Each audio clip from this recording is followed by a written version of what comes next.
Jeff the Killer CreepyPasta story. Excerpt from a local newspaper. Ominous unknown killer is still at large. After weeks of unexplained murders, the ominous unknown killer is still on the rise. After little evidence has been found, a young boy states that he survived one of the killer's attacks and bravely tells his story.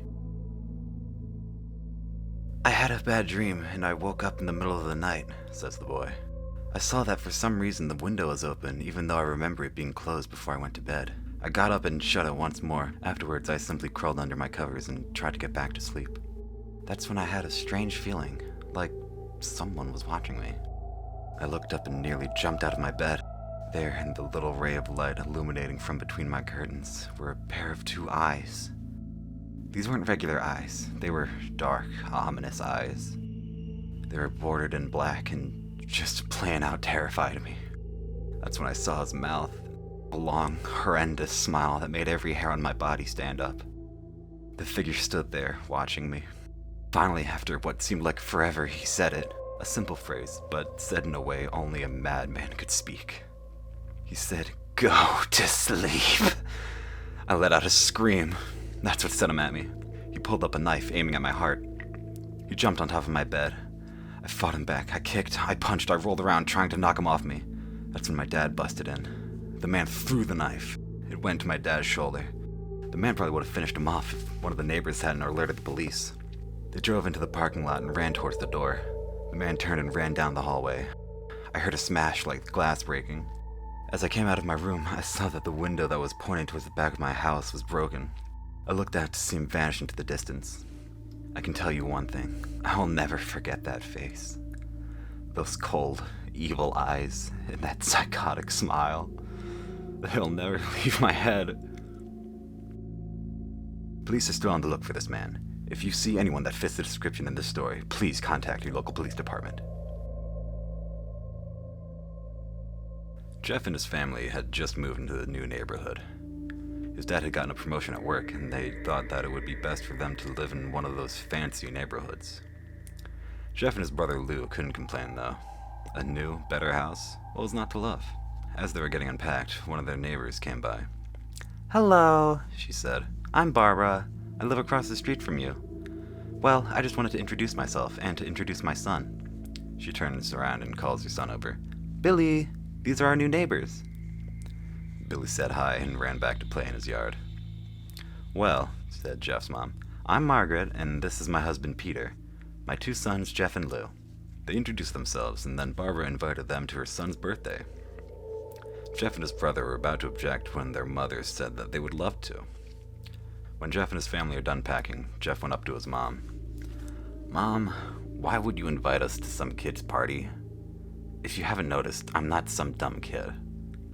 "Jeff," said his mother, "we just moved here. We should show that we want to spend time with our neighbors. Now we're going to that party, and that's final." Jeff started to talk, but stopped himself, knowing that he couldn't do anything. Whenever his mom said something, it was final. He walked up to his room and plopped down on his bed. He sat there looking at his ceiling when suddenly he got a weird feeling. Not so much pain, but a weird feeling. He dismissed it as just some random feeling. He heard his mother call him down to get his stuff, and he walked down to get it. The next day, Jeff walked downstairs to get breakfast and get ready for school. As he sat there eating his breakfast, he once again got that feeling. This time it was stronger. It gave him a slight tugging pain, but he once again dismissed it. As he and Lou finished breakfast, they walked down to the bus stop. They sat there waiting for the bus, and then all of a sudden, some kid on a skateboard jumped over them, only inches above their laps. They both jumped back in surprise. "Hey, what the hell?" The kid landed and turned back to them. He kicked his skateboard up and caught it with his hands.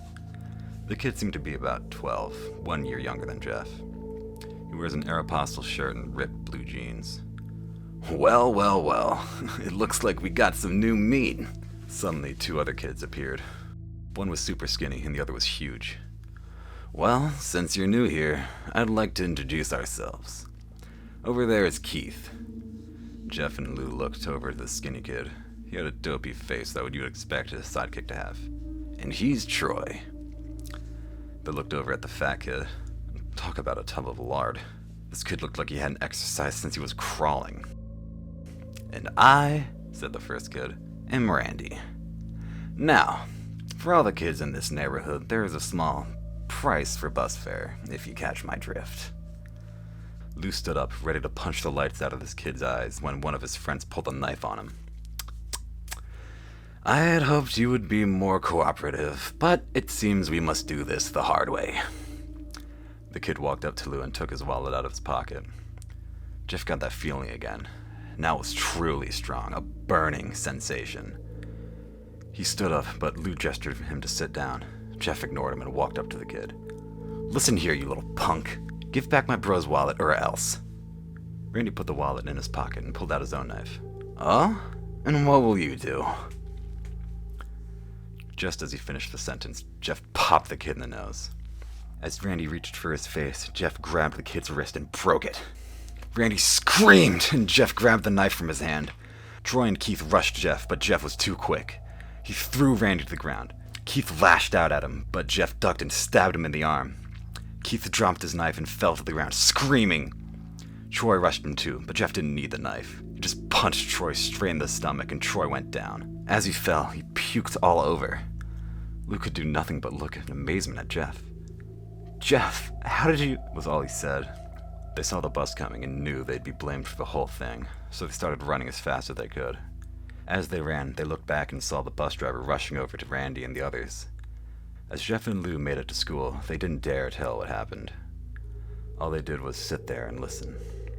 Lou just thought of that as his brother beating up a few kids, but Jeff knew it was more. It was something scary. As he got that feeling, he felt how powerful it was, the urge to just hurt someone. He didn't like how it sounded, but he couldn't help feeling happy. He felt that strange feeling go away and stay away for the entire day of school. Even as he walked home due to the whole thing near the bus stop, and how now he probably wouldn't be taking the bus anymore, he felt happy. When he got home, his parents asked him how his day was, and he said in a somewhat ominous voice, "It was a wonderful day." Next morning, he heard a knock on the front door. He walked down to find 2 police officers at the door, his mother looking back at him with an angry look. "Jeff, these officers tell me that you attacked 3 kids. It wasn't just regular fighting, and that they were stabbed. Stabbed, son!" Jeff's gaze fell to the floor, showing his mother that it was true. "Mom, they were the ones who pulled the knives on me and Lou." "Son," said one of the cops, "we found 3 kids, 2 stabbed, 1 having a bruise on his stomach, and we have witnesses proving that you fled the scene. Now, what does that tell us?" Jeff knew it was no use. He could say that him and Lou had been attacked, but there is no proof it was not them who had attacked first. They couldn't say that they weren't fleeing, because truth be told, they were, so Jeff couldn't defend himself or Lou. "Son, call down your brother." Jeff couldn't do it, since it was he who beat up all the kids. "Sir, it was me. I was the one who beat up the kids. Lou tried to hold me back, but he couldn't stop me." The cop looked at his partner, and they both nodded. "Well, kid, looks like you're in juvie." "Wait!" says Lou. They all look up to see him holding a knife. The officers pulled their guns and locked them on Lou. "It was me! I beat up those punks! I have the marks to prove it!" He lifted up his sleeve to reveal cuts and bruises, as if he was in a struggle. "Son, just put the knife down," said the officer.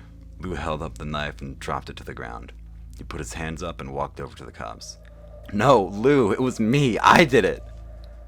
Jeff had tears running down his face. Poor bro, trying to take the blame for what I did. "Well, take me away." The police led Lou out of the patrol car. "Lou, tell them it was me! Tell them! I was the one who beat up those kids!" Jeff's mother put a hand on his shoulders. "Jeff, please, you don't have to lie. We know it's Lou. You can stop." Jeff watched helplessly as the cop car speeds off with Lou inside. A few minutes later, Jeff's dad pulled into the driveway, seeing Jeff's face and knowing something was wrong. "Son? Son, what is it?" Jeff couldn't answer. His vocal cords were strained from crying. Instead, Jeff's mother walked his father inside to break the bad news to him as Jeff wept in the driveway. After an hour or so, Jeff walked back into the house, seeing that his parents were both shocked, sad, and disappointed. He couldn't look at them. He couldn't see how they thought of Lou when it was his fault. He just went to sleep, trying to get the whole thing off of his mind. 2 days went by with no word from Lou at JDC. No friends to hang out with, nothing but sadness and guilt. That is until Saturday, when Jeff is woken up by his mother with a happy, sunshiny face. "Jeff, it's the day," she says as she opened the curtains and let the light flood into his room. "What? What's today?" asks Jeff as he stirs awake. "Why, it's Billy's party." He was now fully awake. "Mom, you're joking, right? You don't expect me to go to some kid's party after..." There was a long pause. "Jeff, we both know what happened. I think this party could be the thing that brightens up the past days. Now get dressed." Jeff's mother walked out of the room and downstairs to get ready herself. He fought himself to get up, picked out a random shirt and a pair of jeans and walked downstairs. He saw his mother and father all dressed up, his mother in a dress and his father in a suit. He thought why they would ever wear such fancy clothes to a kid's party. "Son, is that all you're gonna wear?" said Jeff's mom. "Better than wearing too much," he said. His mother pushed down the feeling to yell at him and hit it with a smile. "Now, Jeff, we may be overdressed, but this is how you go if you want to make an impression," said his father. Jeff grunted and went back up to his room. "I don't have any fancy clothes," he yelled downstairs. "Just pick out something," called his mother. He looked around in his closet for what he would call fancy. He found a pair of black dress pants he had for special occasions and an undershirt. He couldn't find a shirt to go with it, though. He looked around and found only striped and patterned shirts, none of which would go with dress pants. Finally, he found a white hoodie and put it on. "You're wearing that?" they both said. His mother looked at her watch. "Oh, no time to change. Let's just go," she said as she herded Jeff and his father out the door. They crossed the street over to Barbara and Billy's house. They knocked on the door, and at it appeared Barbara, just like his parents, way overdressed. As they walked inside, all Jeff could see were adults, no kids. "The kids are out in the yard. Jeff, how about you go and meet some of them?" said Barbara. Jeff walked outside to a yard full of kids. They were running around in weird cowboy costumes and shooting at each other with plastic guns. He might as well be standing in the Toys R Us. Suddenly a kid came up to him and handed him a toy gun and hat. "Hey, wanna play?" he said. No, kid. I'm way too old for this stuff." The kid looked at him with that weird puppy dog face. "Please," said the kid. "Fine," said Jeff. He put on the hat and started to pretend to shoot at the kids. At first, he thought it was totally ridiculous, but then he started to actually have fun. It might not have been super cool, but it was the first time he had done something that took his mind off of Lou. So he played with the kids for a while until he heard a noise, a weird rolling noise, and then it hit him. Randy, Troy, and Keith all jumped over the fence on their skateboards. Jeff dropped the fake gun and ripped off the hat. Randy looked at Jeff with a burning hatred. "Hello, Jeff, is it?" he said. "We have some unfinished business." Jeff saw his bruised nose. "I think we're even. I beat the crap out of you, and you got my brother sent to JDC. Randy got an angry look in his eyes. "Oh no, I don't go for even. I go for winning. You may have kicked our asses that one day, but not today." As he said that, Randy rushed at Jeff. They both fell to the ground. Randy punched Jeff in the nose, and Jeff grabbed him by the ears and headbutted him. Jeff pushed Randy off him, and they both rose to their feet. Kids were screaming, and their parents were running out of the house. Troy and Keith pulled guns out of their pockets. "No one interrupts, or guts will fly," they said. Randy pulled a knife on Jeff and stabbed it into his shoulder. Jeff screamed and fell to his knees. Randy started kicking him in the face. After 3 kicks, Jeff grabs his foot and twists it, causing Randy to fall to the ground. Jeff stood up and walked toward the back door. Troy grabbed him. "Need some help?" He picks up Jeff by the back of the collar and throws him through the patio door. As Jeff tries to stand, he's kicked down to the ground. Randy repeatedly starts kicking Jeff until he starts to cough up blood. "Come on, Jeff! Fight me!" He picks up Jeff and throws him into the kitchen. Randy sees a bottle of vodka on the counter and smashes it over Jeff's head. Fight!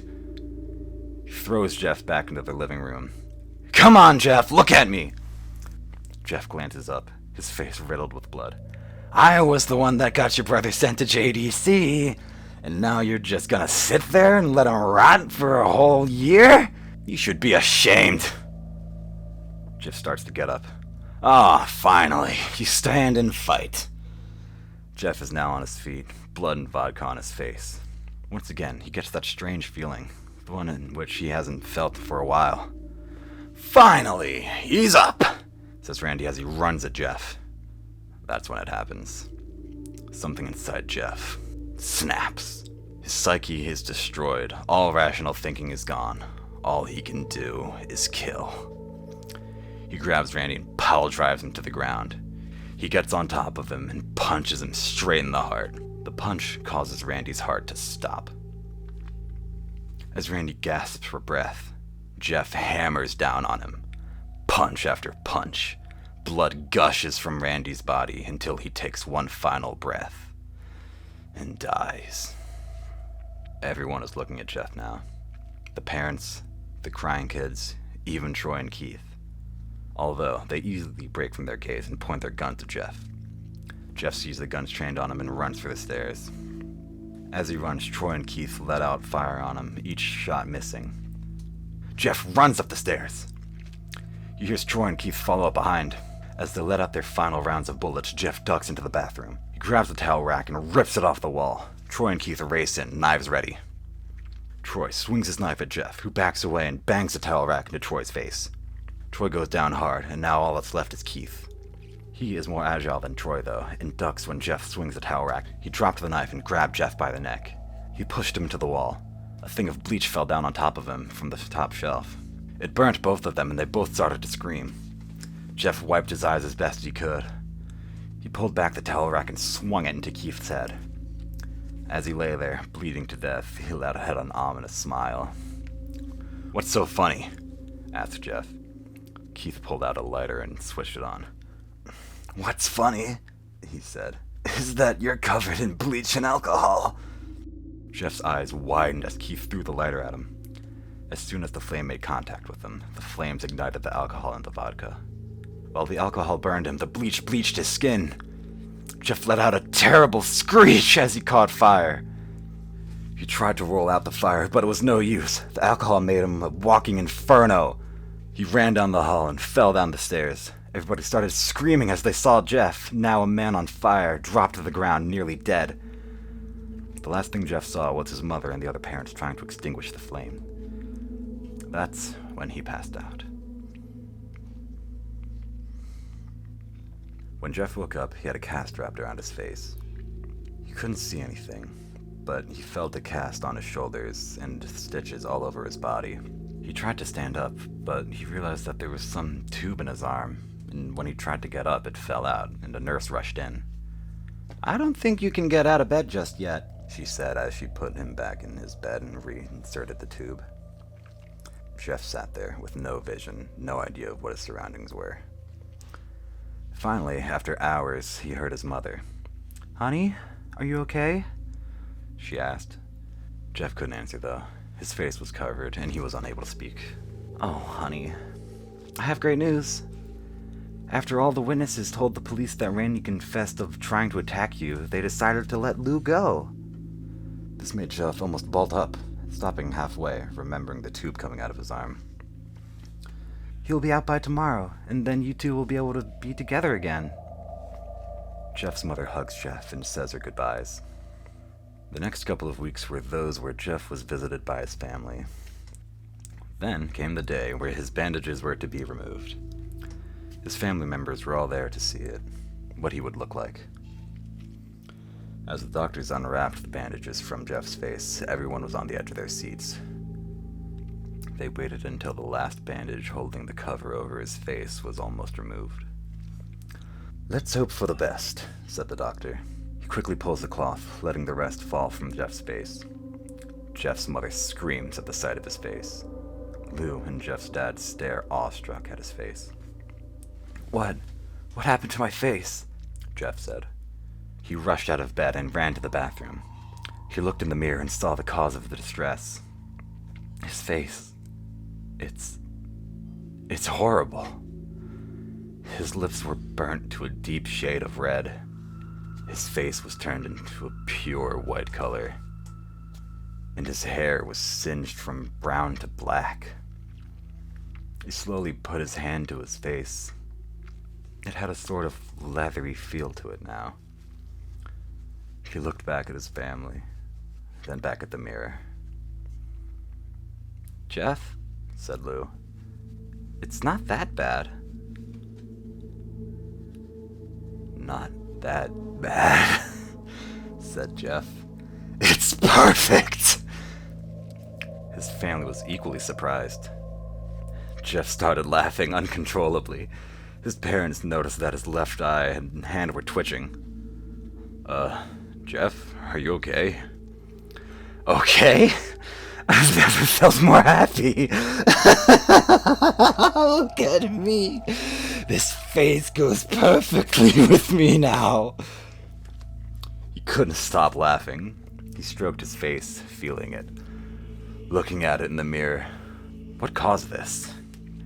Well, you may recall that when Jeff was fighting Randy, something in his mind, his sanity, snapped. Now he was left as a crazy killing machine. That is, his parents didn't know.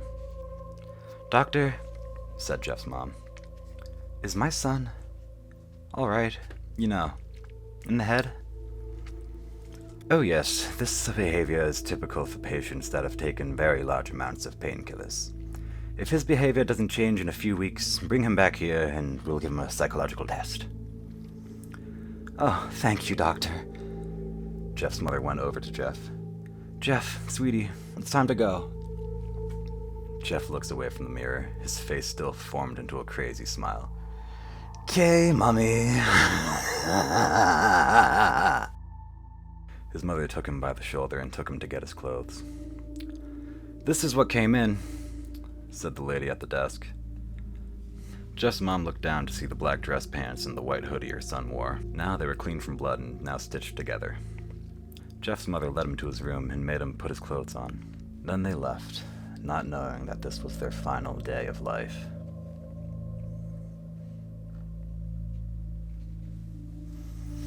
Later that night, Jeff's mother woke to a sound coming from the bathroom. It sounded as if someone was crying. She slowly walked over to see what it was. When she looked into the bathroom, she saw a horrendous sight. Jeff had taken a knife and carved a smile into his cheeks. "Jeff, what are you doing?" asked his mother. Jeff looked over to his mother. "I couldn't keep smiling, Mommy. It hurt after a while. Now I can smile forever." Jeff's mother noticed his eyes ringed in black. "Jeff, your eyes!" His eyes were seemingly never closing. "I couldn't see my face. I got tired and my eyes started to close. I burned out the eyelids so I could forever see myself. My new face." Jeff's mother slowly started to back away, seeing that her son was going insane. "What's wrong, Mommy? Aren't I beautiful?" "Yes, son," she said. "Yes, you are. Let me go get Daddy so he can see your face." She ran to the room and shook Jeff's dad from his sleep. "Honey, get the gun." She stopped as she saw Jeff in the doorway holding a knife. "Mommy?" "You lied!" That's the last thing they hear as Jeff brushes them with the knife, gutting both of them. His brother Lou woke up, startled by some noise. He didn't hear anything else, so he just shut his eyes and tried to get back to sleep. As he was on the border of slumber, he got the strangest feeling that someone was watching him. He looked up before Jeff's hand covering his mouth. He slowly raised the knife, ready to plunge it into Lou. Lou thrashed here and there, trying to escape Jeff's grip. "Shh," said Jeff. "Just go to sleep."